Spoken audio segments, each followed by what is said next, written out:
朋友们，大家好！今天咱们继续聊嫁接。今天呢，要说的是果树的嫁接方式。说到嫁接方式其实有很多种，但是总体上归结起来就两种，就是枝接和芽接。这两种嫁接方式有什么不同？有哪些好的方面缺点又是哪里？今天呢，具体讲一讲。咱们果树嫁接听起来可能有很多种方法，但是总结来总结去就是两种，枝接和芽接。枝接非常的简单我给大家操作一下，大家可以看一下。枝接顾名思义就是咱们的接穗是一个枝条包括一个芽、两个芽、三个芽等等是一个枝条带枝条的，这就叫做枝接。而芽接呢，就是单纯的从这个接穗上抠下一个芽来，而后嫁接到针木上，这叫芽接。当然，咱们根据这两个大类可以分为很多小类咱们可以看一下第一种枝接类型就是这个披接披接是现阶段最常用的一种枝接方式可以看一下就是把咱们的接穗削一下插到针木中。这个针木你可以从中间切，也可以从一侧切，都可以这叫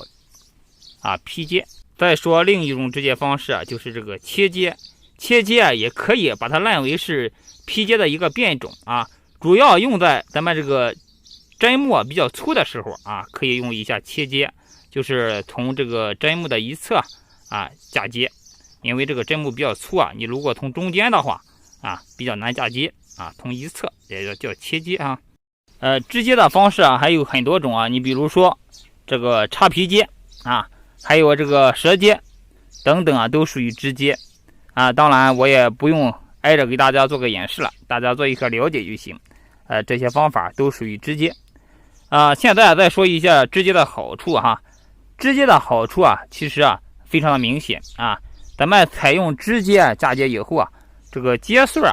发芽比较快生长比较快。枝接这个缺点也是比较明显的，你比如说咱们有些品种比较稀少，而采用枝接呢，使用的接穗接芽相对来说多一些再就是枝接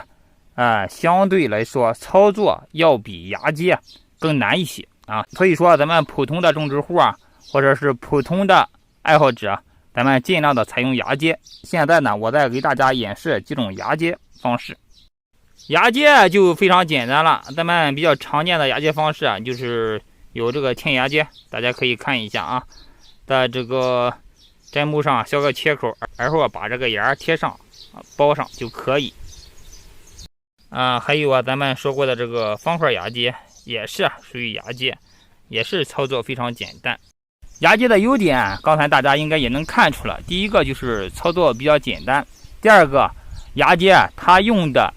接穗非常少非常的省接穗这是一个非常好的优点再就是芽接呢总体上生长还是比较牢固的，但是呢芽接比起枝接来它出果要晚一些好了，刚才就和大家一起说这个嫁接的几种方法还给大家演示了几个嫁接方式。相信通过这个视频大家